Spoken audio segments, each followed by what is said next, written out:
So, what does a coffee roaster have to do with the wonders of life, with shame, and with hope? So I hope to address all of that in our Dharma talk this hour together. So I would like to share with you 3 insights. And later in the talk, I will go into details. So the first insight is that everything that we're experiencing right now, are composed of other things. They have a constructed nature, just like this coffee roaster. And the quality of our lives depends on the very building blocks that are lying in the base of our mind, the so-called seeds.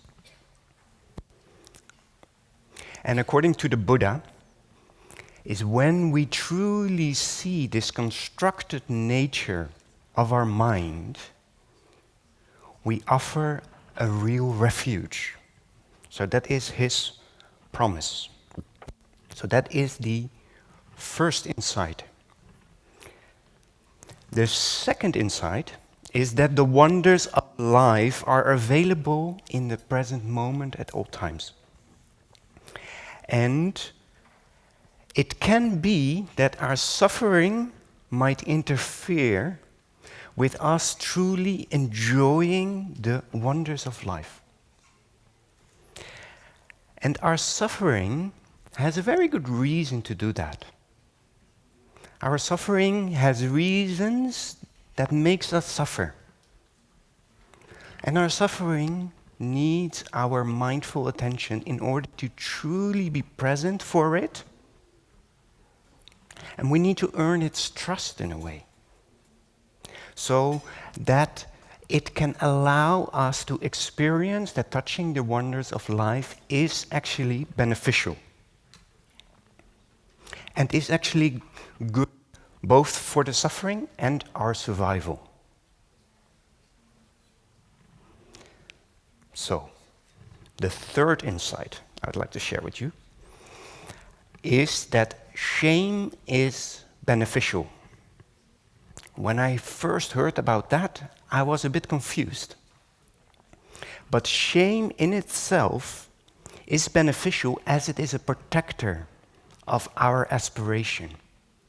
It is our protector of us belonging to a group. Yet, it is just like everything else, a construct that is very much dependent on the qualities of our seed in our mind. And if the quality of those seeds are a bit diluted, we might feel very ashamed about things where we should not feel ashamed about. But once we purify those seeds in our mind, shame can come up as an intuition and a wisdom that helps us come closer to our aspiration and helps us learn from our mistakes. So, for those of you online who are still present in these first minute, welcome. Please, before you leave, like and subscribe and comment if you value these teachings, because otherwise YouTube won't recommend them to others. That's the composed nature of YouTube. So let's enjoy listening to the sound of the bell.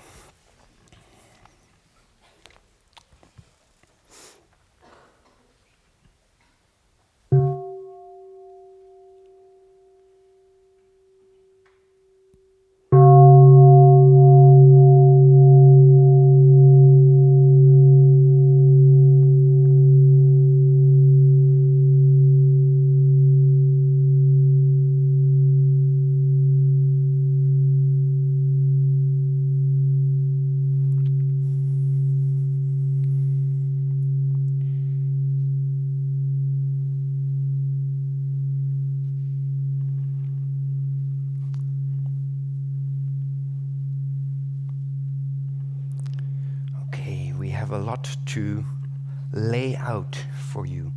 So thank you for being here with us. And I'd like to start with that ever since I was a little boy, I wanted to be an inventor. And yet here I am as a monk. So if you would see me as a little boy of like 4 or 5 years old, and I was at school, you would see me playing with blocks a lot of times with blocks. And I would make elaborate structures with the blocks. And at one moment, I realized that I could no longer make new structures with the blocks. And then I found out, but hey, wait. The blocks are in boxes. And those boxes can also become part of my structure. And so my structures became even more elaborate with the boxes of the blocks. And before long, I started seeing that even other things could be used in order to make my structures. That's, I think, the moment that the teacher took me out of that little corner and said, maybe you should start playing with something else. Apparently, creativity has a box where you need to be in school. One of my sufferings was, at one moment on the television, I saw an anglerfish. You know what an anglerfish is? It's kind of like a creature out of the depths of a story, where it's a deep sea creature that doesn't have any color. And it has a little light, like a little, that is hanging like by a thread. And in the darkness, this little light attracts other fish. And then it has a huge mouth. It's basically just one big head with this little thing. And it would then grab the fish. I was fascinated by it. I was like, it was so outside of the box of what fishes are supposed to be. So at Arts and Creativity at my school, we got an assignment to make a colored fish. We needed to make a real colored fish. And so I started drawing this anglerfish. And it was so beautiful. It was really like an anglerfish. Apparently, very recently, there was an uproar because an anglerfish had probably got sick, and usually it's in the depth, and it came up, and suddenly some people saw them, some fishermen saw them, and it was posted on the internet, and it became a whole meme on the internet about an anglerfish. Anyway, you can look it up. People got really identified with this anglerfish. It was a symbol of something. Well, for me, the symbol was, in that experience, my arts and craft teachers came to my anglerfish drawing, which I drew in gray. And she looked at me, and she became upset. And she said to me, I thought that the assignment was very clear. No imaginary fish and of color. And I said, it is not an imaginary fish and it doesn't have color. He said, you make another drawing. Oh, I was so upset. That was when my mother, when she heard about that, she was like, ooh. But in school, very often, we learn these kind of things. There is a box, and you need to stay within the box. You need to draw, and you need to stay within the lines. So, here I am as a monk. And, yeah, I often feel like, monks, just sort of, they have some lines they have to be within, and then the Sangha has to deal with me.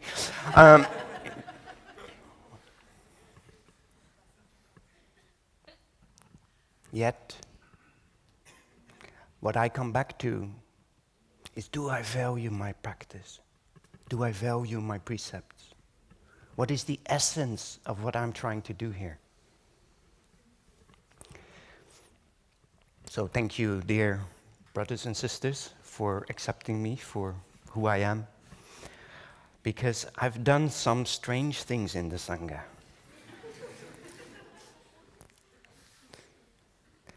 Yeah, last time I talked about a candle that bursted out in flames this high during the lamp transmission. Sometimes I tell the story how I lit my bed on fire,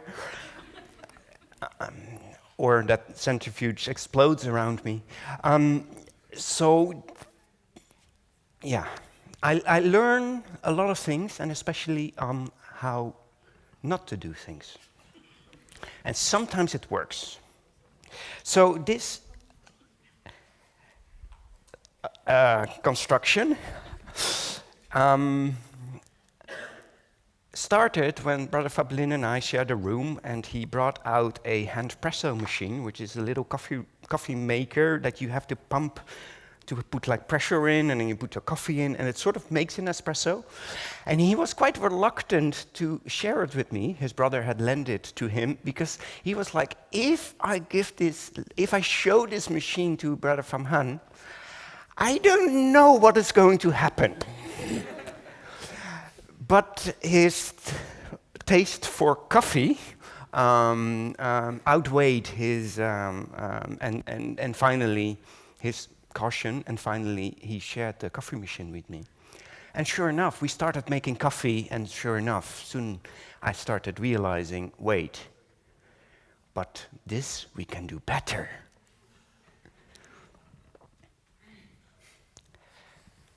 And I made this. It took about 2 years to make, and it had many different iterations. It started with a little leaf blower fan, and then a paint, a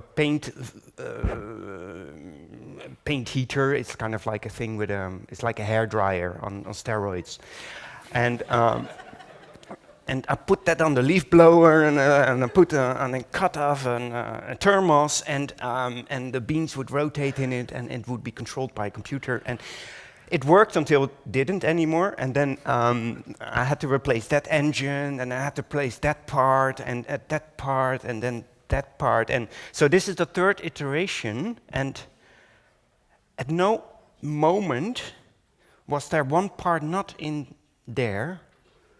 So it evolved into this. Now you can see very clearly here, it's a constructed product. It's kind of a prototype, and it is made of a vacuum cleaner engine of a dentist chair, a tin can of olives, the inside of the foam of a mattress of a meditation cushion,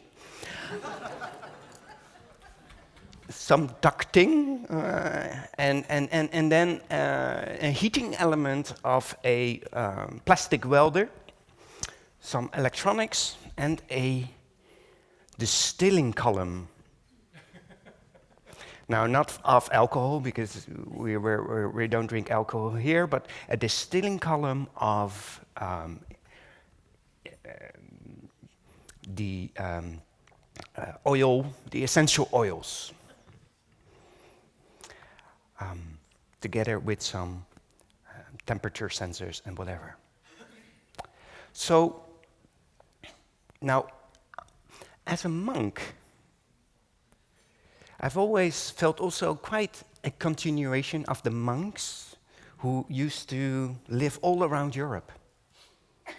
And they were monks who would be brewing beer, making cheese and wine and jams and all kind of artisanal, high-quality products, and would sell them, and that would be their livelihood. I always felt like, as a Western Buddhist monk, I'm also the continuation of those Christian ancestors. And for me, it felt important that as a monk, we would also be able to deliver kind of like high artisanal products. So today you will be eating tempeh, which Brother Fablin also showed me tempeh 12 years ago, and now, 12 years later, I can make 45 kilo of tempeh, enough to feed the whole community a meal. So I hope you will enjoy it.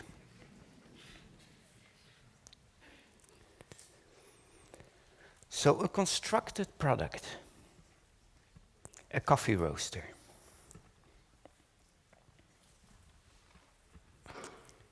So let's listen to the sound of the bell.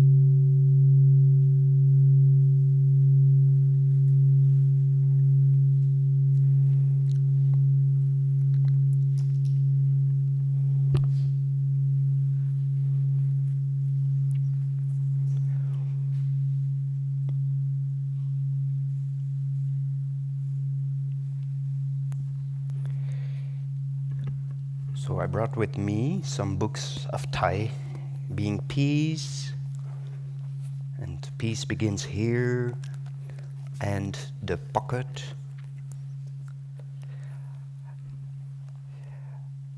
And often Thai starts his books by talking about the wonder of life.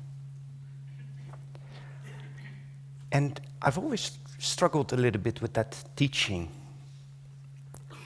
of touching joys and the wonders of life, because somehow it felt, I didn't get it, and I didn't get it for a very long time.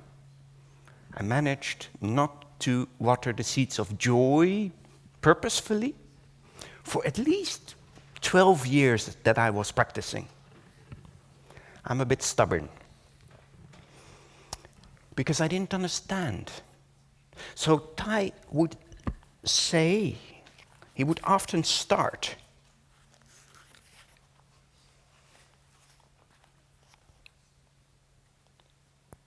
that life is filled with suffering, but it is also filled with many wonders, like the blue sky, the sunshine, and the eyes of a baby. To suffer is not enough. We must also be in touch with the wonders of life. They are within us and all around us, everywhere, anytime. Or, like in Peace Begins Here, he tells a story. It's called The Right Time for a Picnic. Once there was a teacher who lived with his students in a temple. One day, a student asked, "Dear teacher, can we find a day when we can have a picnic?" "Yes," said the teacher, "we will find a day where we can have a picnic." Yet, they were so busy, they never found even one day. And one day, while walking together in the city, they saw a funeral procession. The teacher asked his student, "What is that?" And the student said, "They're going on a picnic.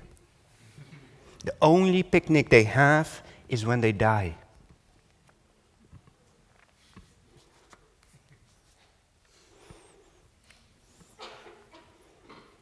Going on a picnic. I have a story about a picnic I will tell you later. In the pocket, it begins with a life of miracles. As we sit down next to a stream, we can listen to its laughter. and watch its sparkling waters, noticing the pebbles glistening and the fresh green plants nearby. And we may be overcome with happiness. We are one with the stream's freshness, purity, and clarity.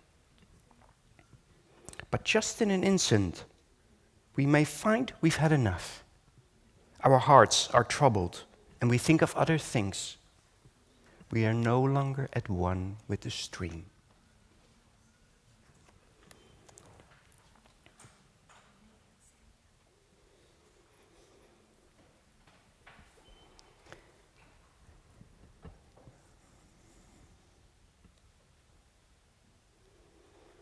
So the wonders of life are available.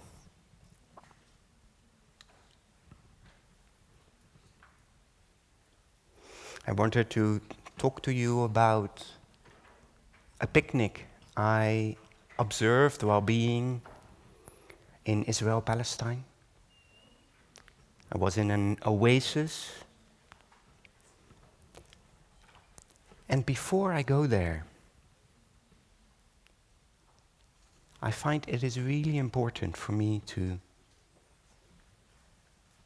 acknowledge the pain.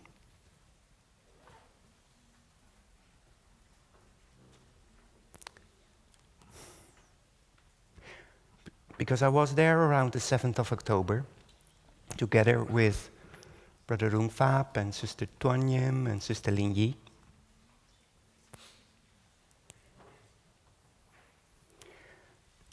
So I have my own personal experience over there.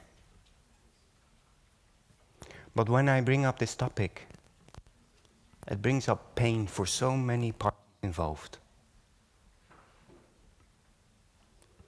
And before I can go even into saying, okay, now let's go to the wonders of life,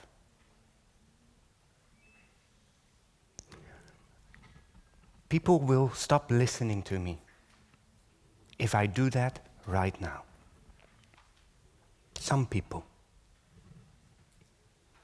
Because I've opened up a topic, and what I feel, what people would want from me in this moment, then is to acknowledge, do you truly understand me?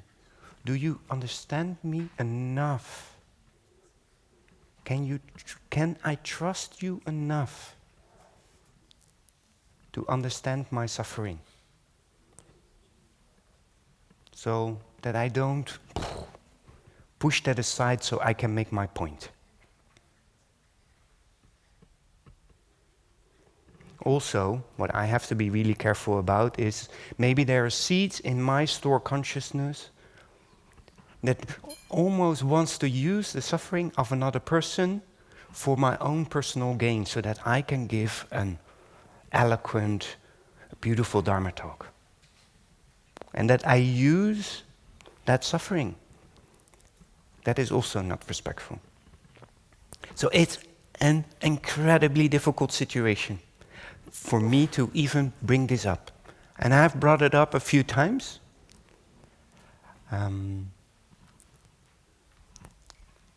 But I want to share my own personal experience. So I've shared with a lot of Jewish people, and I shared with a lot of Arab people, Palestinian people. There are mothers and grandmothers living in Israel who has family going as a military, and they don't want that. They feel helpless. There are Palestinians who have been shot, who are in a wheelchair, and who are still calling out for peace. And our Buddhist answer is that hate creates more hate. Violence creates more violence. And we would wish, and we sing in our chants over and over, so that there is no place on earth where there is war. We so wish that.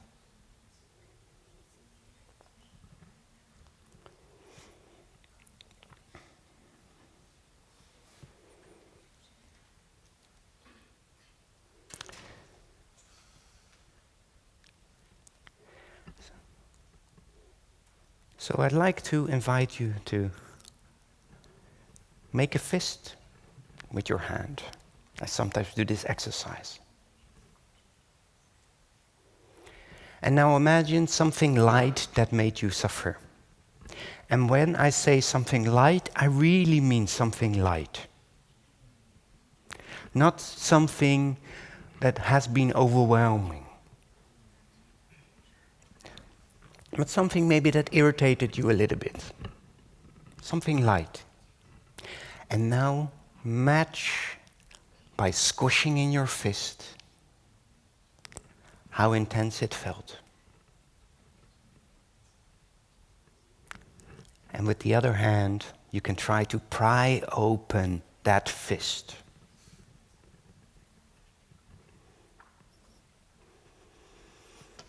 And I know for me, myself, when I try to do that, immediately there's resistance.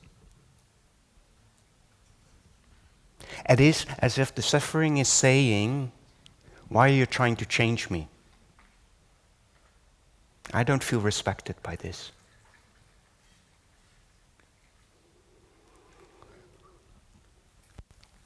Now I invite you to just become aware of where you are right now. As I was preparing for this Dharma talk, I've gone through a lot of emotions. I was quite nervous at times. And this morning in my bed, I was a little bit triggered.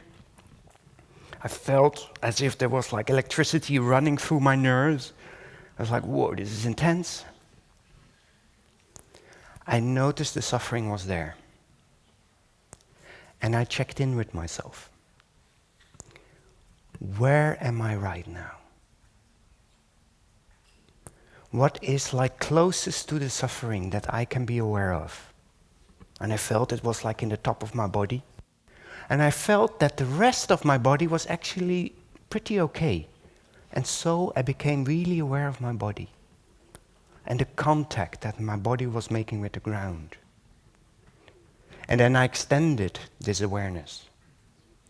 Where am I more? And I became aware of the room I was in, the sounds that were around me. And then I extended myself more, and I could feel myself lying in the residence. And then I extended myself more into Plum Village. And I extended myself more as the earth floating through the cosmos, until even the whole cosmos. So when we suffer, we might contract ourselves so much that we feel that is the only thing. So I invite you to feel the spaciousness that we are in right now.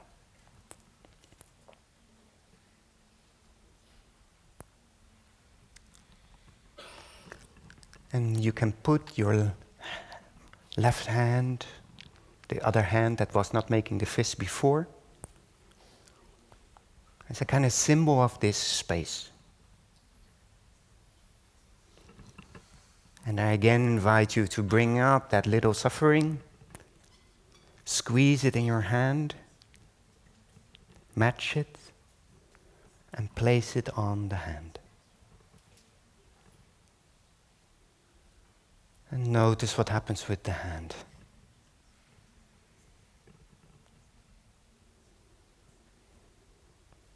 For me, it doesn't want to hold on anymore. For me, it feels like, oh, now there is more space for me to be in. Thank you for letting me be as I am.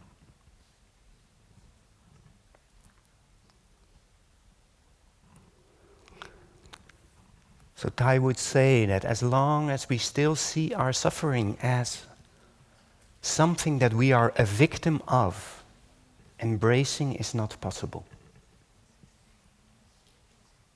So we can see and look, how am I relating to this suffering? What kind of attitude do I bring to it?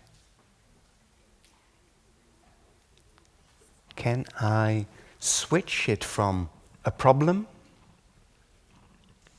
to an experience where I can say hello to, where I can bring curiosity to, so that I can allow it to be as it is. Once I am no longer a victim, I can allow it to stay in the totality of the mind, and it will be naturally embraced.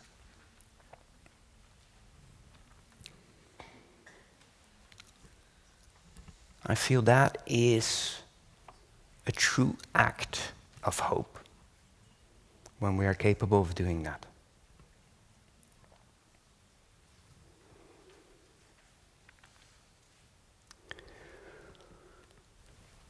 So one day we were invited by a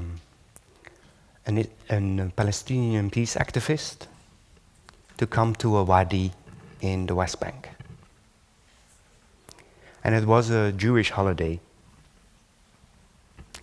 As we drove over the road, he explained to us how his Palestinian ancestors used to roam those lands and had his olive trees, and where at times the government put like gates so that they couldn't come to their olive trees anymore, and how he went back to the government and managed to get the gate removed. But at that day, as it was a holiday, both the Jewish people and the Arabs, they love to go on picnics in nature. So there were a lot of families over there. And at first, I didn't know what I saw. I just saw families there having a picnic. I did see the military in the middle also at the picnic table. But then,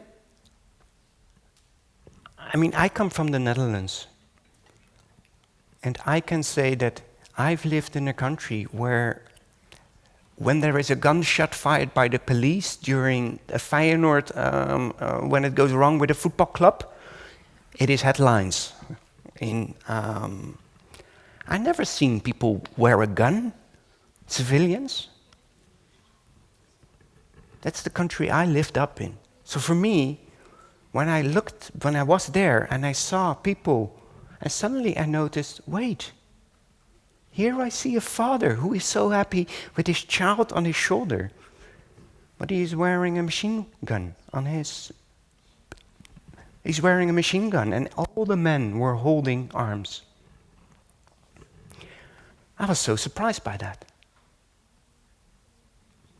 And I looked at one of them, and he was just looking back at me. I didn't feel that he felt either threatened by me or that I felt threatened by him. It did go a little bit out of hand when one of the Jewish peace activists shared very loudly about how the Jewish people were taking the lands of the Palestinians, and then one of the settlers came and said, like, that's not true, and it became quite a heated debate, and I was like, well, he does carry a gun. And I had to sort of go to him and be like, okay, hold his hand. I said, like, let's go to your feet right now, okay? See that you have something, that you have your feet, and that you can breathe. And he was quite excited, that Jewish peace activist. And they explained a little bit to us how the situation was over there. And then I was asked to lead the walking meditation. For me, in that moment, this Dutch guy who never was exposed to these kind of things, and only with my practice as a monk, it has been my training to see, can I recognize the elements coming together?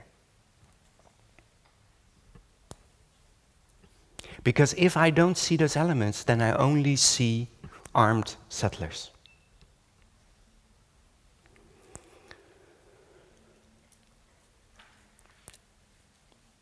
So I had all sorts of ideas as well about that. But when I started walking meditation,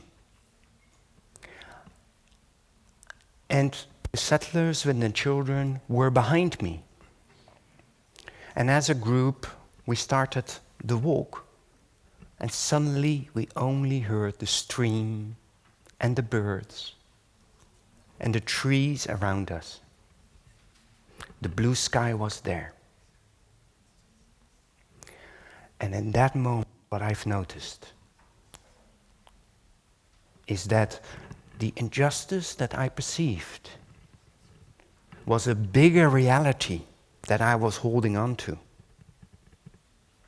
And in this moment in our lives, I think when we hear the news and we look on the internet and we see everything what is happening with climate change, with political things, with polarization, all of these kind of things might become like a blanket that we place over the present moment, and that it becomes more real in that moment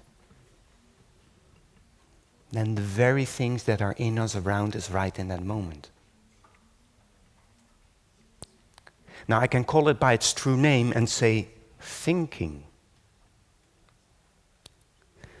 But I felt that's not enough.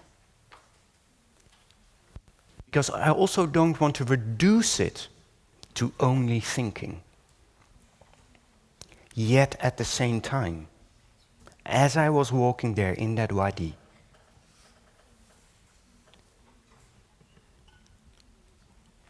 what is the most wise and skillful thing to do in this moment?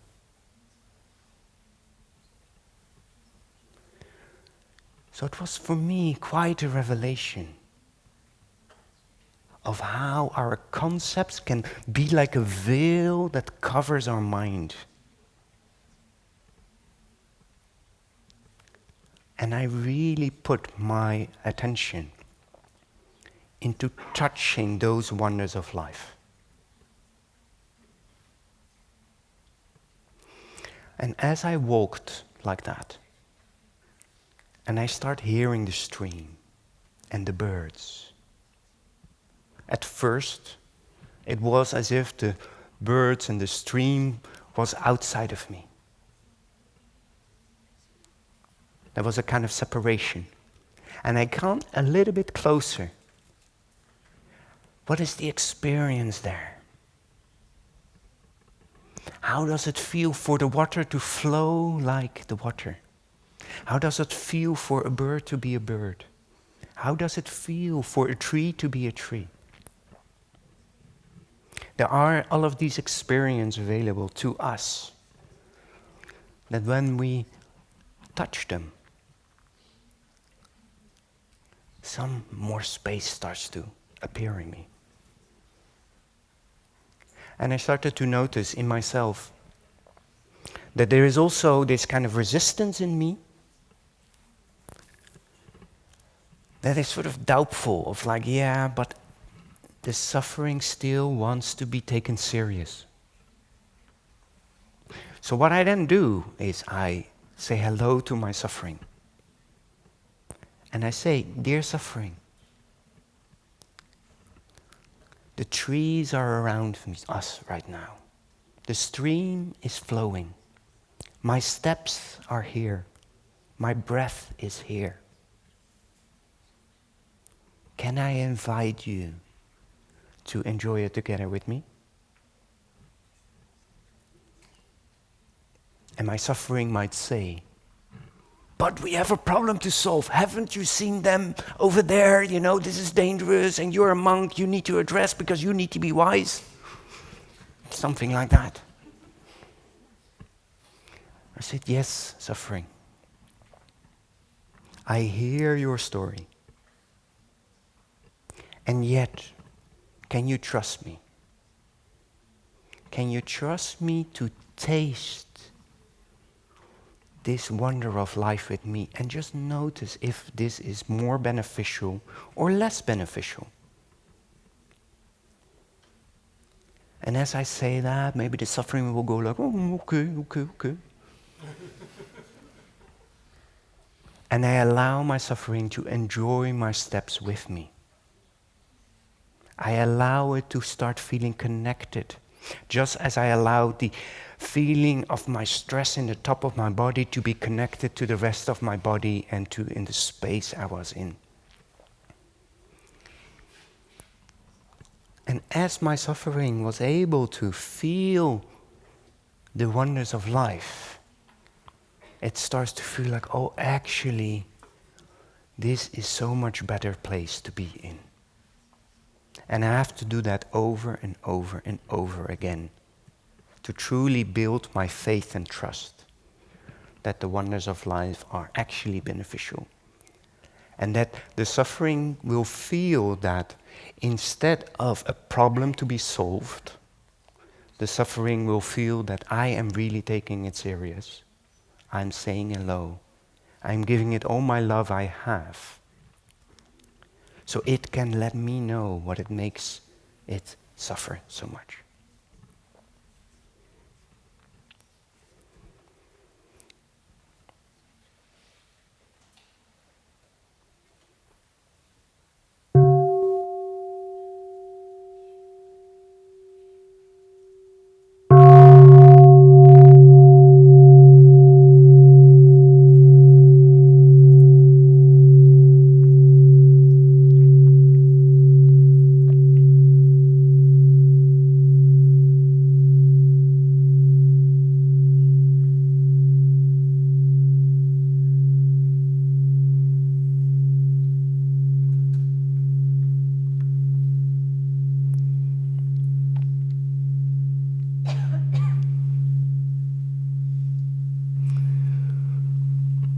So later, on the 7th of October, when we picked up the sisters and we were supposed to go to the Day of Mindfulness in Bethlehem, the neighbor of the landlord of the sisters had told us, like, the war has broken out.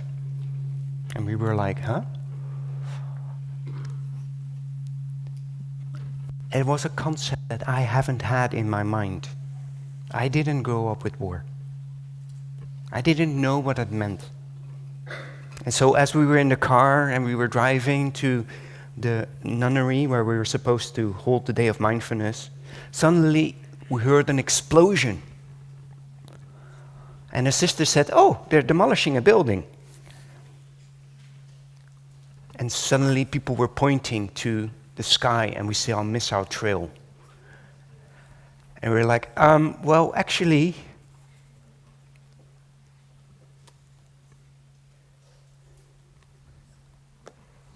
we decided that as long as people would come to the Day of Mindfulness, we would have a Day of Mindfulness. Don't know if that's the wisest thing to do. But we felt like, well, if people come, then maybe it's safe enough. But anyway, we tried to leave the country, we couldn't. And we were in the situation of war. I still think it was more dangerous to sit in a car and drive than be in that situation of war. 2 million people per year die in car accidents, or 1.3 million die in car accidents. That is 2 people per minute, I believe. If it would be a virus that would kill that many people, it would be a global pandemic and we would shut down the whole world in order to solve this. But yet we've decided collectively it is worth the risk to drive cars and kill 2 million people together. But human beings don't think in statistics.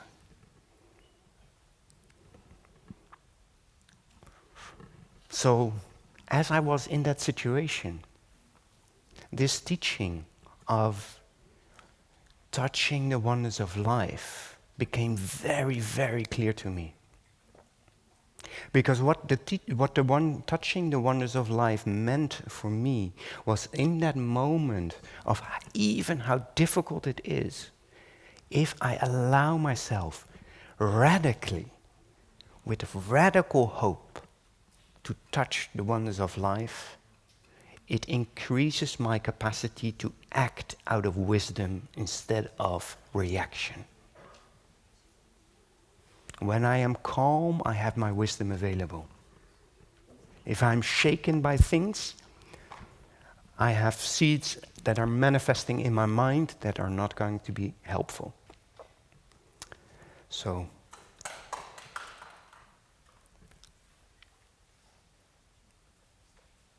the last thing I wanted to say was that when we were in the Wadi, and the peace activist asked the Palestinian peace activist, "Are you not angry with them, with those settlers who are taking over this Wadi and who's taking over this land?" And he said, right at the moment that an armed settler stood behind him, I don't even think he knew that there was an armed settler. He said in that moment, "No, I am not angry. I am angry, though, with the conditions that allows this to happen.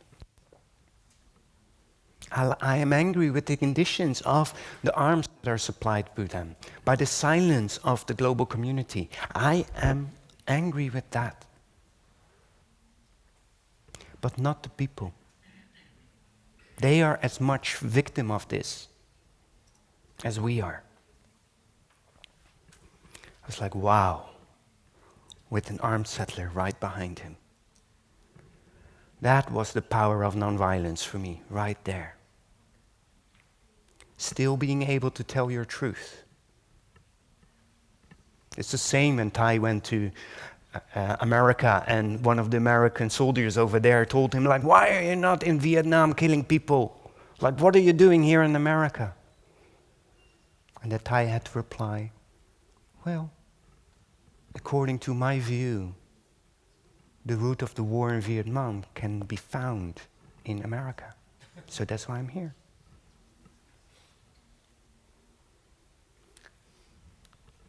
So to looking at the root, seeing how is it composed, of what elements is it made, just like this coffee roaster. Because it's so easy to think that the concept that I have in my mind is the truth. But concepts always change. Our way of looking can always change when we recognize the conditions where it is made of.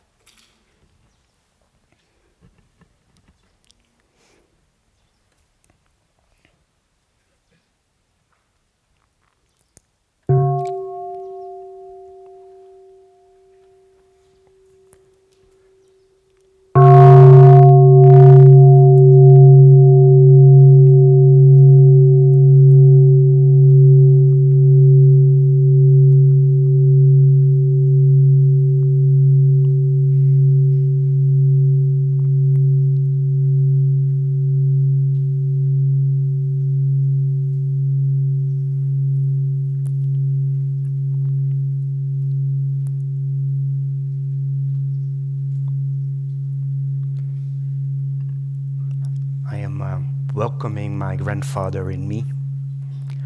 My grandfather, my father, my uncle, my great grandfather were all ministers in the church. And they would announce the word with a finger and "let me tell you." I feel that energy a little bit in me. I really don't want to tell you like that, but I saw it coming. The finger was there. Anyway, hello, grandfather. I see you are there.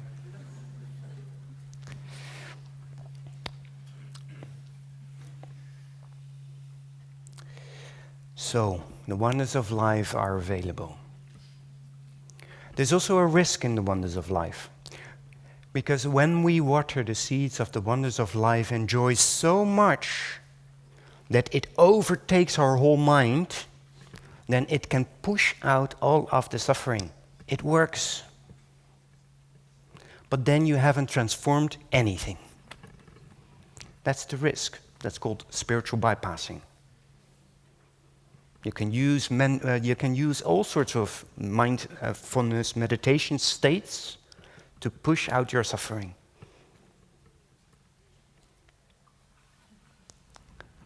The art is to allow it to be as it is.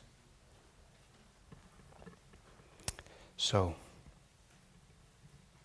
there's also another aspect that I'd like to share about, is that there's also there can be a kind of fear that is like, but if I transform my suffering, will I then still have the aspiration to actually make a change? We might hold on to our suffering because we're afraid that otherwise we won't have the energy to make change in the world.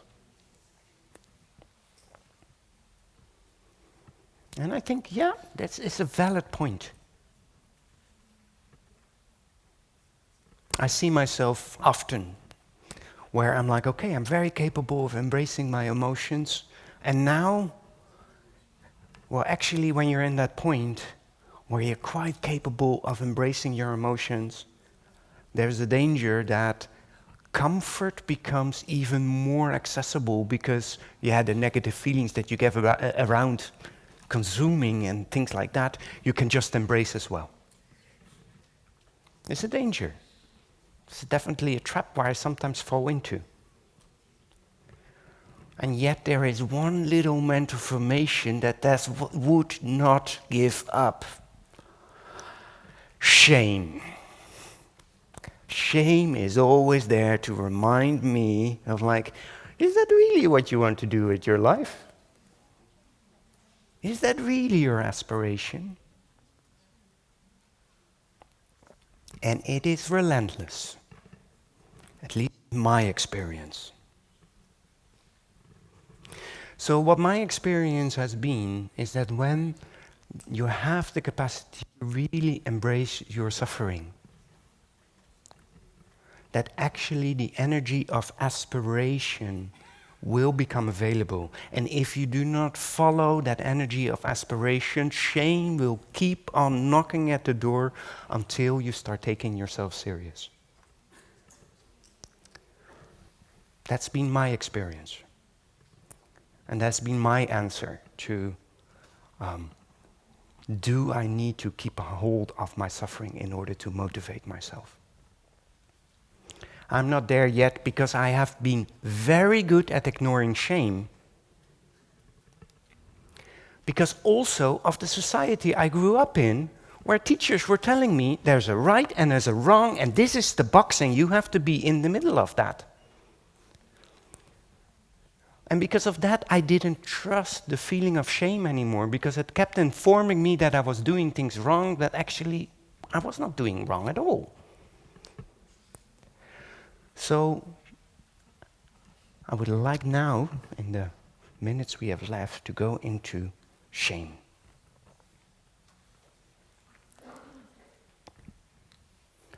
There's two people who are really great to listen to. One is Brené Brown, and the other is Peter Levine. Peter Levine has founded somatic experiencing, found a really concrete ways of like healing in a mindful way of our trauma through a true presence that allows you to lean into the suffering together with a therapist so that you can find safety again. Brené Brown did a lot of research on shame. So I've been inspired by these people. You can look them up. So Peter Levine would say that shame is actually a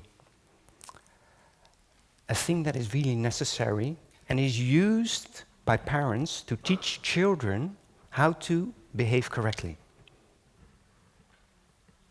So, and I noticed one of the examples of like when a parent corrects a child, then the child gets the experience of shame that allows it to learn from that experience. And then afterwards, there is a moment where there needs to be a restoration. So the parent then has to let the child know, okay, you are okay. And if this "you are okay" doesn't happen, then the child doesn't know, is the action not okay, or am I not okay? So that is his theory, that if you don't restore, then the shame becomes internalized and it becomes toxic. And it becomes meshed with your identity. And then we are ending up with this view about ourselves, I am not enough. So that is the theory that is out there. So one day I was in Lower Hamlet on the 31st of December, I believe. And I saw a mother with a child. And this child climbed on a bench and then climbed on the table. I looked at the child and I was like, yeah, of course, as a child, that looks like something to climb up. I can completely understand that. The mother did not think that that was correct, though. The child was about 2 or 3 years old. And so I was like looking at, and it took quite a while, and this child was quite a long time on the table, and the mother hadn't seen it yet. But at one moment, the mother turns around, sees the child, is like, grabs the child, puts it on the corner, and says like, I didn't hear what she said. It was also in French, so.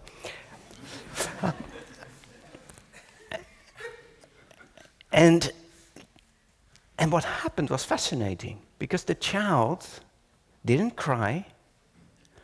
The child sat very quietly down on the floor. It processed, as I saw, what was happening. And then at one moment, it gently started to play and explore again. And as it was playing a little bit again, it timidly went back to the mother and showed, look, I've done this.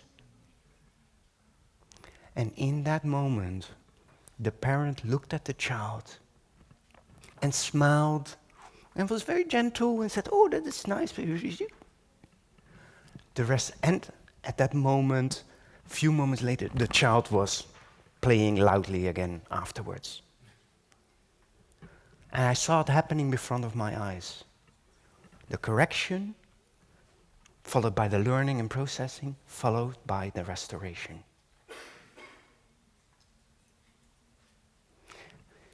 Yet, for a parent to be capable of doing that, the parent needs to be capable of handling its emotions, to catch that moment, so that the parent doesn't express their own frustration and anger and fear onto the child when it comes asking for that restoration.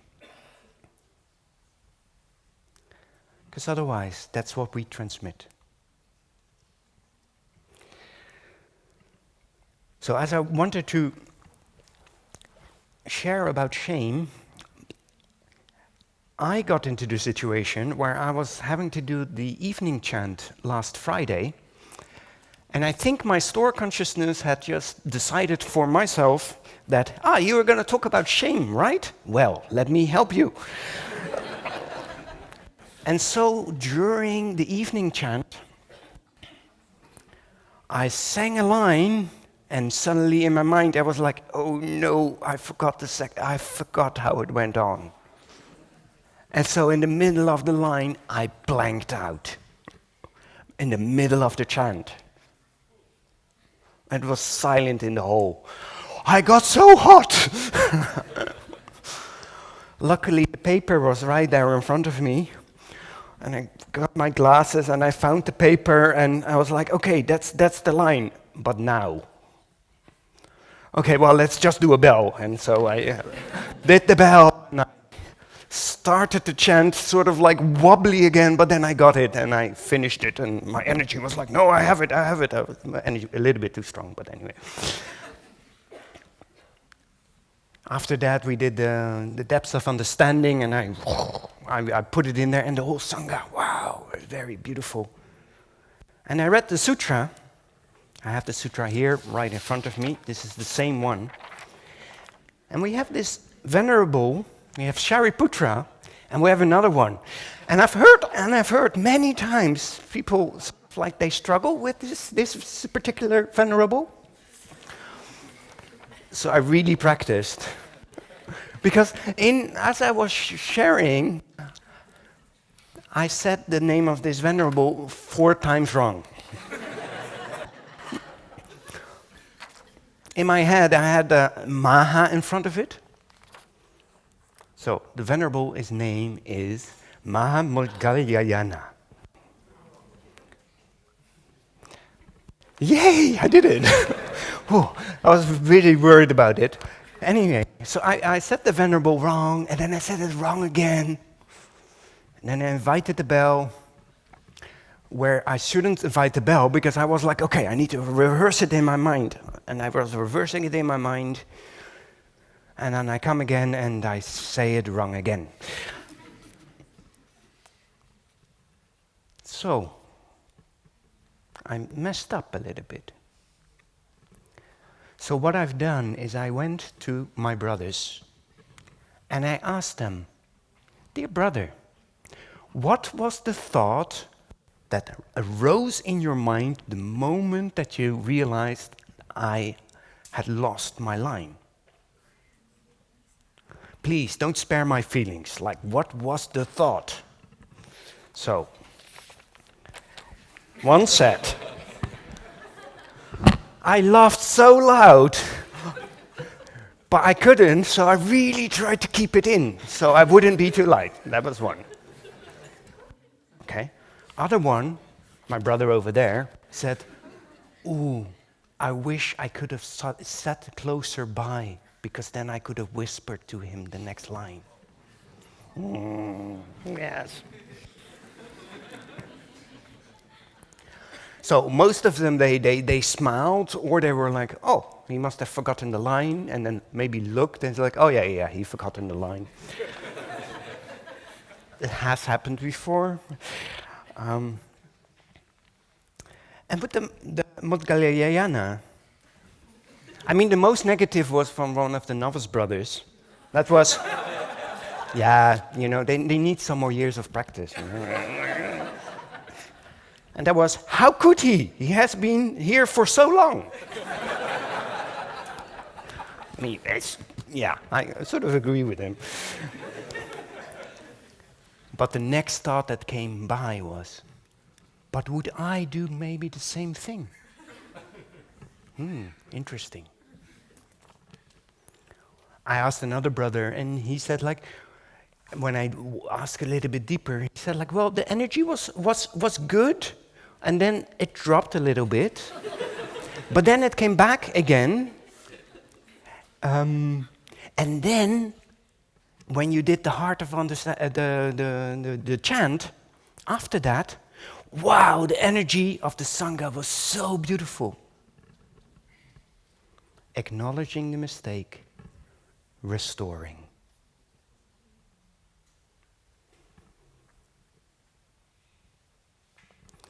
I really hope we can do that to each other.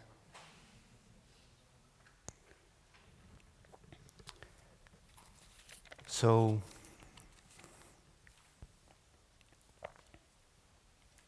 afterwards, I mean, I was the toughest on myself.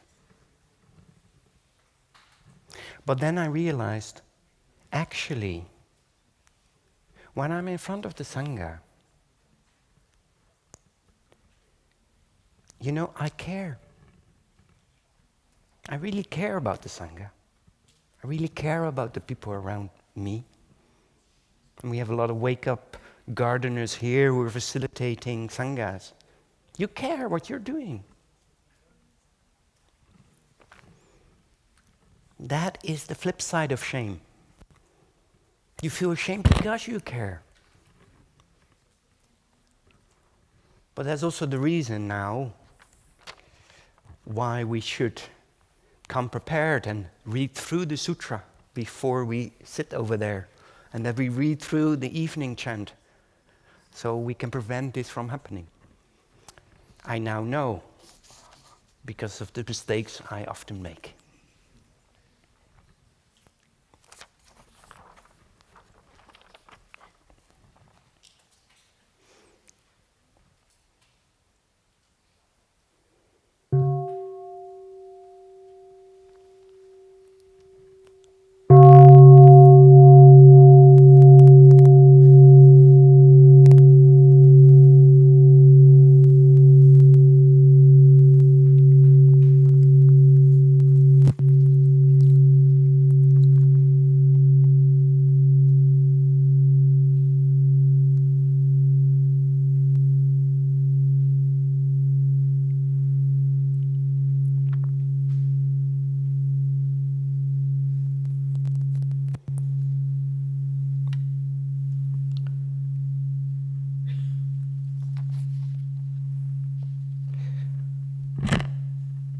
So, according to manifestation-only teachings, we have one of our, according to the manifestation-only teachings, we have inner shame and shame. So, the difference being, inner shame is the shame that I feel for my own actions because they don't align with my own values. The shame before others is the actions that I have done, actions of body and speech. They don't align with the values of my tribe or group that I am part of. And it jeopardizes my belonging to the group. Now, as an animal species, we used to live in environments for a very long time where our part of the tribe was basically our survival. I believe that the tribe maybe was even more important for those individuals than their individual sense of self. That the tribe sense of self was more important. And we have this sense, and teenagers have that very strongly. If they are not allowed to be part of their group, it feels like they're dying. So the sense of not belonging is one that feels directly connected to our survival instinct. So shame is informing all of that. But maybe because of how we grew up in our lives, if we had, for example, a parent that used to be very angry, we've learned to make sure to not water that seed of anger in the parent in order for you to be safe. Maybe you've learned to be so aware of the emotions of the people around you so that you could be safe because you never know what is going to happen. And so these mechanisms that we've watered in that we have these experiences that we've had, they are stored as seed in our mind. I don't know if you can see the board. Maybe one of the aspirants can move the board a bit closer and so that also the camera can see it.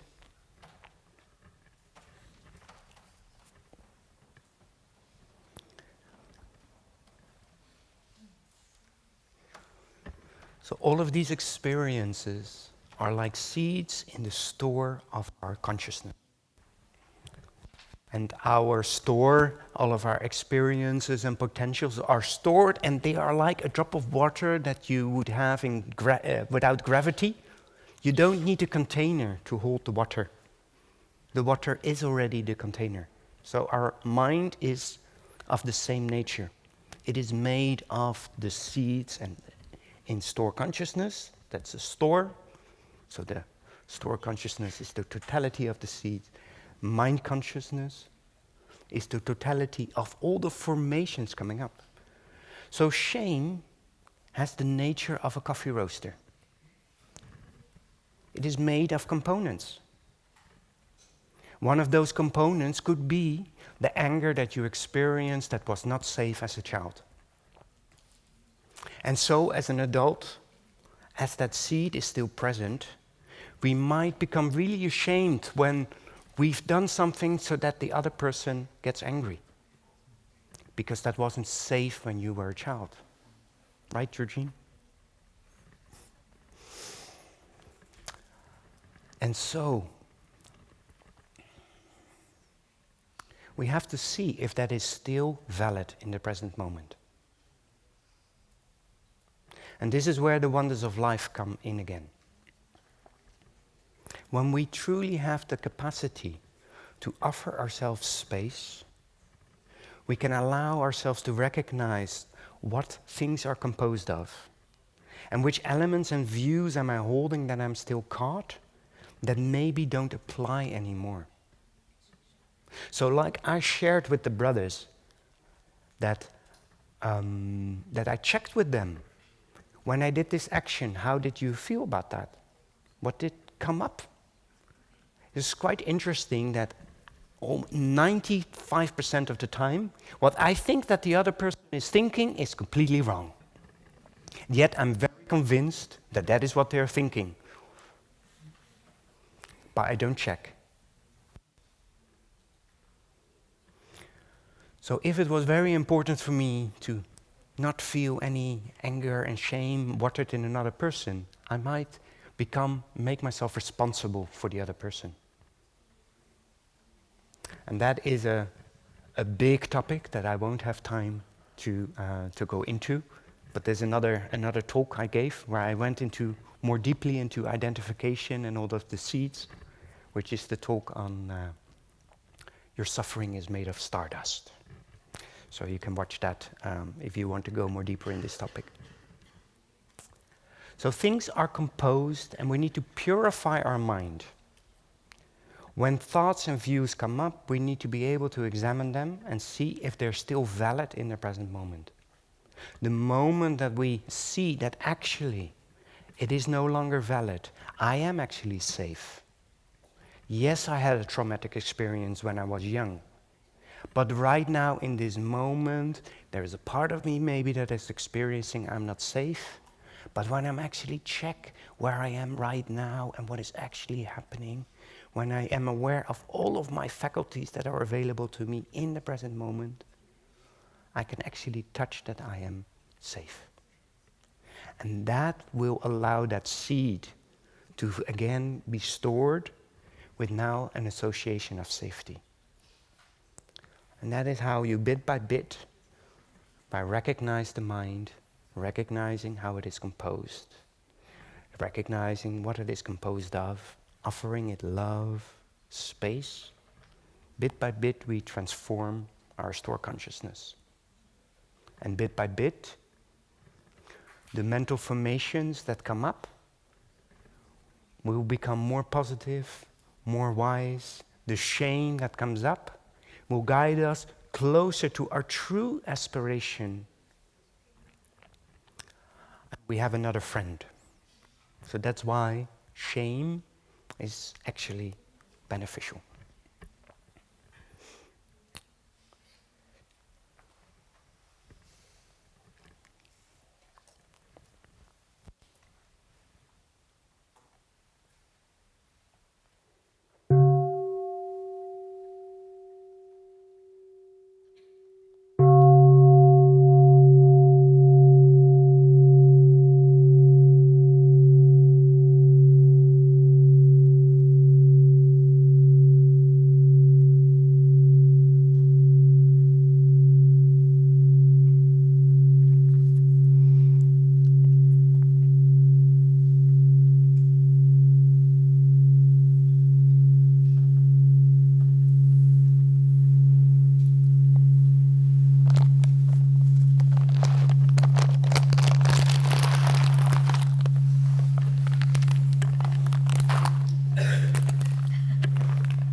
Okay, it works.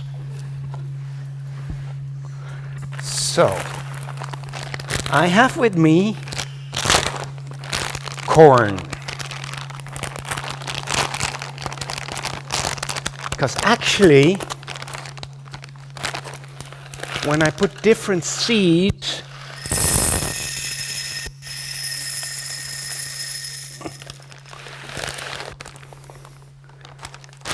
in this machine, it becomes a popcorn machine. And that is the nature of our mind.